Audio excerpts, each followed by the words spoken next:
Hello and welcome. Today we're going to take a look at an old classic that many of you old-timers might remember from your youth. This guitar was offered in the Sears catalog as a Silvertone 1448. This particular guitar and a few of its variants came with a case that had a built-in amplifier, which was really nifty at the time. This is a very rudimentary guitar that was actually produced, designed, and shipped from Danelectro. So you can see some of the other Danelectro types that fit this same kind of style. But this guitar is really a budget-friendly, easy-to-afford beginner guitar. So this might have been your first guitar. It was certainly one of my first guitars. I don't remember where I got this particular guitar. This one is not the same guitar that I had. I actually had to get rid of that guitar at some point, but I always missed it because it has a certain charm and character about it. It is not like a quality instrument by any means, but it comes with its own charm and its own character. These were offered in the Sears catalog, as I mentioned, from 1962 to 1968. And back in those days, we didn't have the internets, so we had to pick our things out. And I remember going through the Sears catalog as a child and going to the different toys and different pages and circling what I wanted and showing my parents, especially around Christmas time. It was really a treat to look at these pictures that they had and the different kinds of guitars that they have. This was certainly the case when I first started playing guitar at the age of 12 or 13. And, we didn't have much to choose from back in those days, kids. So this was just kind of the way that it was. You would look through the catalogs, and sometimes at a pawn shop or something, if you even had one back in those days, you would look for and maybe find a guitar that you liked. And it was kind of a gamble getting one from the Sears catalog because you didn't get too many pictures other than these. It was just the way that it was. And you would say, oh, that red one looks cool. Or you might get that semi-hollow or something that you just kind of liked and wanted. Now, they did come out with some better guitars. I'll say Court and Dean in the end of the Sears catalog's run were offering pretty decent guitars. I remember the Court Effector Explorer that had built-in effects. That was a cool guitar. But here you can also observe the ad for this particular guitar, which is on the left. And the gentleman, I suppose, is playing it oddly on his knee in that picture. But it was, quote-unquote, everything you need. And it also had its bigger brother there, so this must have been beyond 1963, which had a bigger amp, 8-inch speaker, and a tremolo with a foot switch. This was used by a lot of people and many people's first guitar. Let me know in the comments if it was yours.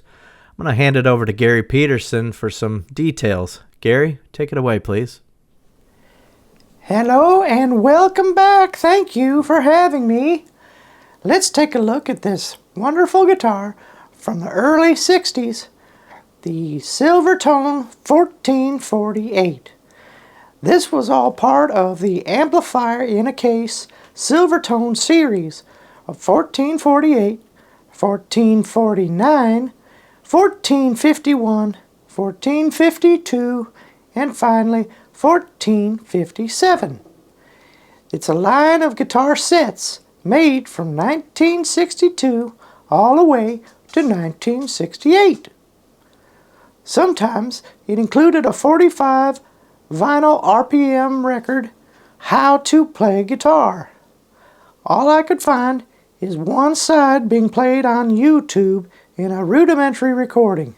I would love to have one of these guitars records. Introduced in 1962, it was a 3/4 size guitar, had a double cutaway, semi-hollow body in a shape similar to the well-known Fender Stratocaster at the time. The body was composed of a poplar, good Lord, center block and frame with a masonite top and back. I have also read that it was composed of plywood. Maybe it was poplar plywood. It came with a single lipstick pickup in the middle position and a volume and tone knob. It had real Brazilian rosewood fingerboard, just like those fancy 50s Les Pauls, and only had 18 frets. Fun fact, the 1448 amp in the case was Michael McDonald's first serious guitar. He received it as a Christmas present from his grandmother in 1962. What a lovely lady. The first amp in the case, the 1448 series, was a simple 3-watt amplifier with 2 tubes and a tube rectifier. Had a 5-inch speaker and volume knob, nothing more. In 1963, the 1449 series was released. It had a 5-watt amplifier with 3 tubes and 1 tube rectifier.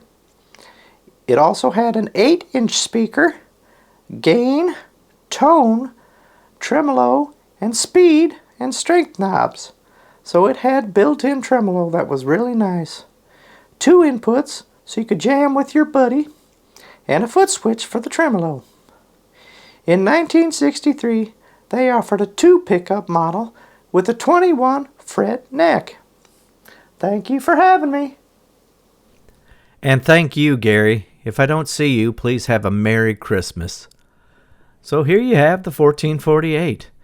Now that metal piece of aluminum behind the pickup with 1 screw, I have no idea what that is. I took it off and it doesn't seem to serve any purpose, but I'm leaving it because, again, that's part of the guitar's history. And I bought this thing for myself on Christmas because, hey, that's just what I like to do. I do that. I think I got the Dave Mustaine last year. No, I think it was the Reverend. I got the Reverend dirt bike last year. And that's a great guitar. I do love that. But anyway, this 1448 was at Guitar Center. It said it had an amp. They did not have a picture of the case or the amp.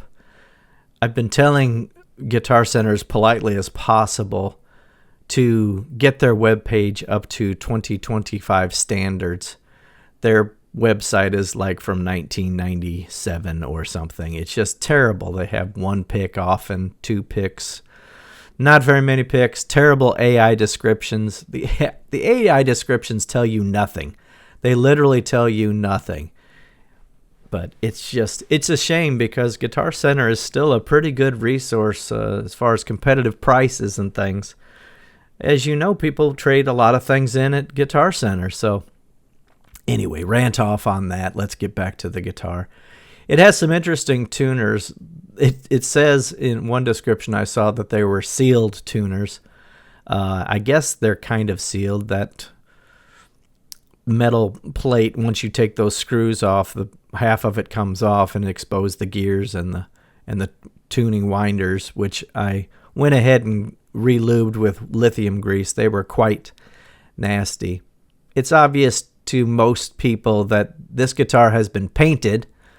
Some previous owner decided that they wanted it to be some kind of blue burst, which is not great. I mean, you can tell it's from a spray paint can. But on the other hand, maybe that's what they wanted, and I hope they were happy with it. I thought about seeing if I could remove it. I probably can, but you know from other videos that I just kind of leave things the way they were. It's part of their story, part of their history. If anybody knows anything about this guitar or who owned it, I would love to hear from them. Here's a picture of those tuners again.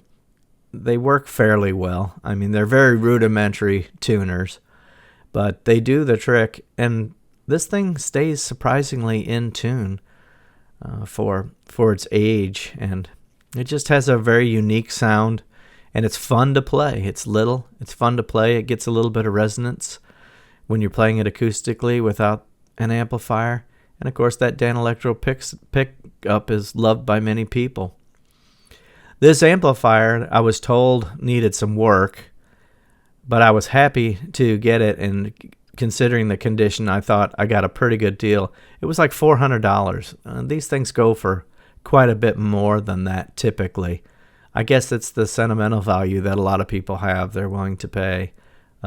Plus, there is a unique sound. There's no doubt about it. The amplifier is not much to write home about. I will provide a demo of this guitar and amplifier when I showcase the amp in more detail in my amp series, because the speaker is blown terribly. It's farting out really bad on the low notes. But check out this cool amplifier. It's very simple, very straightforward, probably about 3 watts or so, and it's just a really rudimentary amp that you can stand up the case on its side and get it to project kind of at ear level. It's fun, you know, it's fun to have an amplifier that's built into the case. The case is fairly sturdy. I'm happy that the handle and both latches are intact, and it still has that black sparkle that the whole series is known for, which is kind of cool and kind of trippy and spacey and far out for the time. Observe also that the speaker sits behind that cloth that's built into the hard case. And this one is also in fairly good shape for its age. I've seen a lot more rattier examples out there. So there you have it, the Silvertone 1448 guitar and amp in a case. Hope you enjoyed this video. Let me know in the comments what you thought. Thanks so much. Take care of yourselves now. Bye-bye.